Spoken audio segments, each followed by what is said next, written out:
Podcast oficial BNI, mudando a forma como o mundo faz negócios.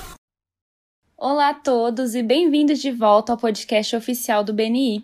Eu sou a Priscila Rice e venho até vocês diretamente do estúdio Live Oak em Berkeley, Califórnia. E hoje estou no telefone com o fundador e diretor visionário do BNI, Dr. Ivan Misner. Olá, Ivan, como você está? E onde você está hoje? Bem, Priscila, estou fazendo o Ivan's Inner Circle, que é um programa para equipes de liderança em toda a América do Norte, e acabei de terminar isso. Na próxima semana eu acho que estou indo para Santa Bárbara para fazer um evento com Jack Canfield. Ele é aquele que fez o livro Chicken Soup for the Soul. Uau, quanta programação! Que interessante! Então ele me pediu para ajudar ele. Perfeito, Ivan. E o que você vai compartilhar com a gente hoje? Hoje vou falar sobre coordenadores de educação. E eu acho que é uma das maiores funções de um grupo é ser o coordenador de educação, porque você tem a oportunidade de falar com as pessoas sobre as coisas que você aprendeu. E eu realmente recomendo que qualquer um, especialmente se você esteve na equipe de liderança e teve algum treinamento avançado, ou se você fez muitas unidades de educação, e se você leu os livros, se você ouviu os podcasts, é uma ótima oportunidade para voltar a ser membro. Então, na verdade, há uma história que pensei ter contado em um podcast anos atrás. E Dana, minha assistente, e eu não conseguimos encontrá-lo em nenhum lugar. E então eu quero compartilhar rapidamente essa história sobre o que um coordenador de educação específico fez para o seu grupo realmente mergulhar-se em uma cultura de aprendizado. E há muito o que eles podem fazer. Os coordenadores de educação podem fornecer breves resumos de um episódio de podcast aos membros. Eles podem recortar e colar alguns resumos de um episódio, ou mesmo a transcrição que nós temos. Uma das razões pelas quais fazemos as transcrições é para que você possa pesquisar os tópicos, recortar e colar, imprimir e entregar aos membros. E às vezes eu até tive alguns grupos em que eles reproduzem um clipe curto do podcast. Mas, por favor, clipe curto. Não toque um podcast inteiro, é demais. Mas um clipe curto, tudo bem. Às vezes vejo coordenadores de educação que recebem podcasts específicos com base na necessidade do grupo e talvez na experiência de alguém. Então, alguém que está realmente arrasando em sua apresentação semanal, eles atribuem um podcast a essa pessoa e fazem com que essa pessoa fale sobre como fazer uma ótima apresentação semanal. Fale sobre o podcast, fale sobre o que eles fazem como membros para fazer esse tipo de coisas. E lembre-se, você pode usar a função de pesquisa, especialmente como coordenadores de educação. Você deseja descobrir o que o grupo mais precisa e depois fazer esta função de pesquisa. O que um coordenador de educação de uma equipe fez anos atrás, e que foi incrível, é a história que eu quero compartilhar. E não consegui encontrá-la em nenhum dos podcasts anteriores.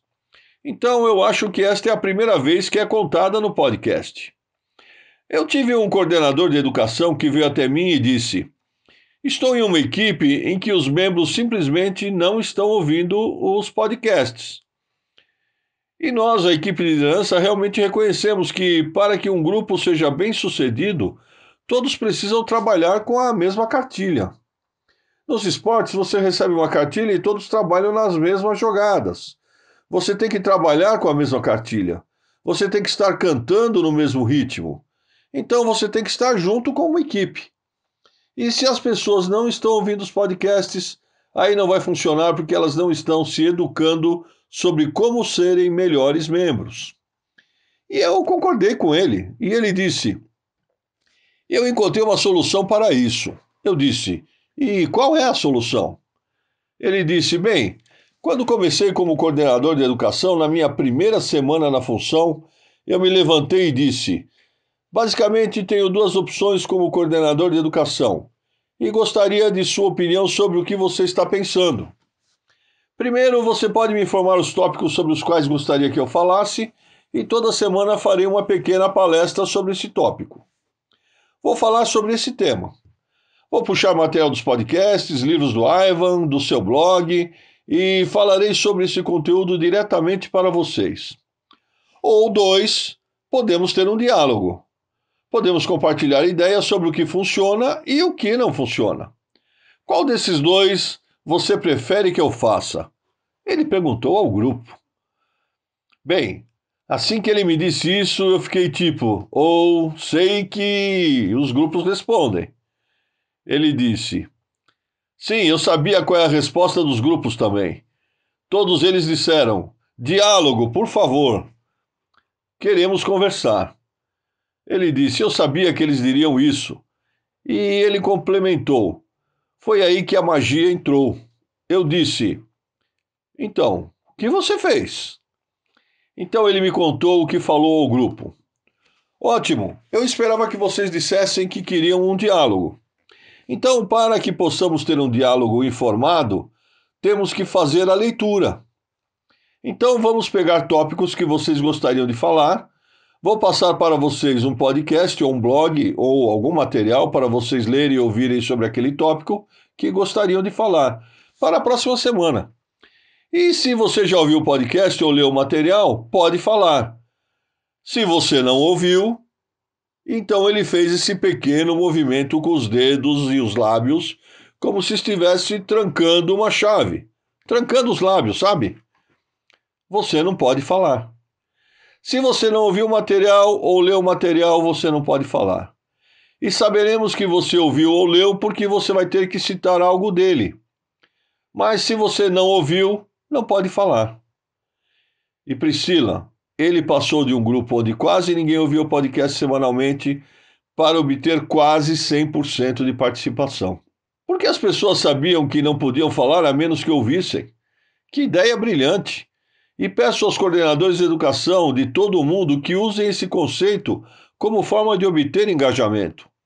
Porque a verdade é que se todo mundo ouvir o podcast e você passar alguns minutos falando sobre isso, é muito mais real.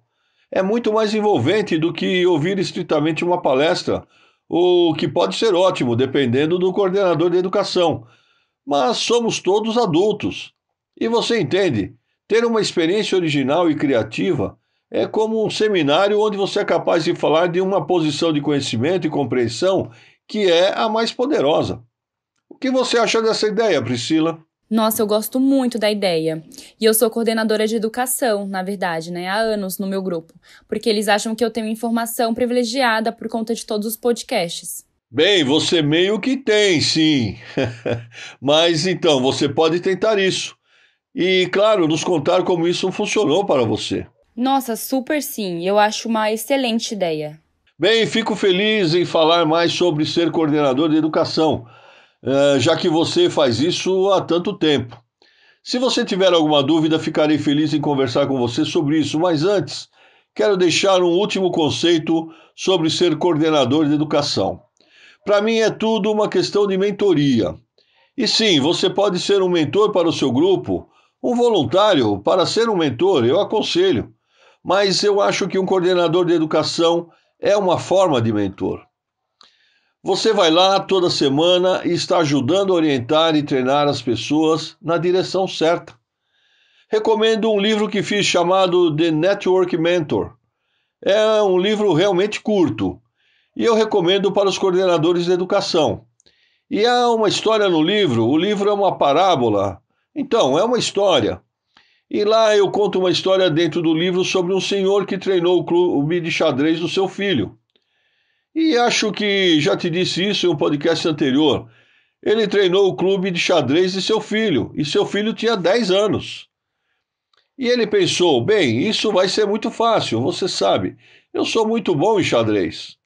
Então, esta é realmente uma história sobre mim. Eu joguei uma história minha no livro. E eu treinei o clube de xadrez do meu filho. E eles eram todas crianças de 10 anos, e então eu percebi que nunca estudei o jogo. Quero dizer, eu fui autodidata. Li um livro no ensino médio e fui totalmente autodidata. Bem, você não pode ensinar as crianças dessa maneira. Você tem que saber quais são os movimentos.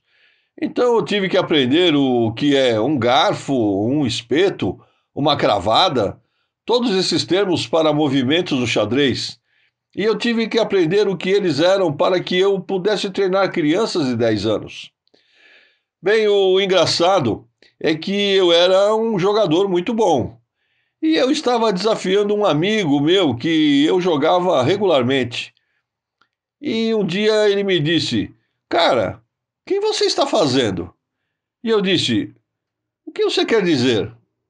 Ele disse para mim: Seu jogo ficou muito melhor. Eu disse: eu estou treinando crianças de 10 anos. Ele estava tipo: Não, sério? O que você está fazendo? E eu fiquei tipo: Não, sério? Eu estou treinando crianças de 10 anos. E uma versão curta dessa história está em The Networking Mentor. Conto a história porque os coordenadores de educação têm que voltar para a escola. Eles têm que aprender as coisas novamente. E você se torna melhor no que faz ao ensinar os outros. Me tornei o melhor jogador de xadrez ensinando crianças de 10 anos. Coordenadores e mentores de educação, você se tornará melhor em networking ensinando seus colegas. Você está certíssimo, eu concordo com tudo. Algum último pensamento antes de terminarmos, Priscila? Não, tudo certo. Eu só quero dizer que eu acho que você está totalmente correto. É uma das coisas que eu amo sobre isso, sabe? Porque você está sempre aprendendo sobre, você tem que criar o tópico que você quer apresentar e você quer que aquilo se aplique, né, no que está acontecendo no grupo. E é um trabalho muito criativo, muito dinâmico e super divertido. Totalmente de acordo, Priscila. Muito obrigado. De volta com você. Ok, Ivan, perfeito. Então é isso por essa semana. Esse podcast é patrocinado por www.meisneraudioprograms.com. Esses programas de áudio fornecerão as ferramentas e a inspiração necessária para você aprimorar poderosamente sua experiência dentro do BNI. Então confira esse ótimo material que está disponível para você em www.meisneraudioprograms.com e use o código promocional IVAN50 para 50% de desconto em tudo. Esse código é válido por tempo limitado, então aproveite, hein? Todos os rendimentos vão para a Fundação BNI.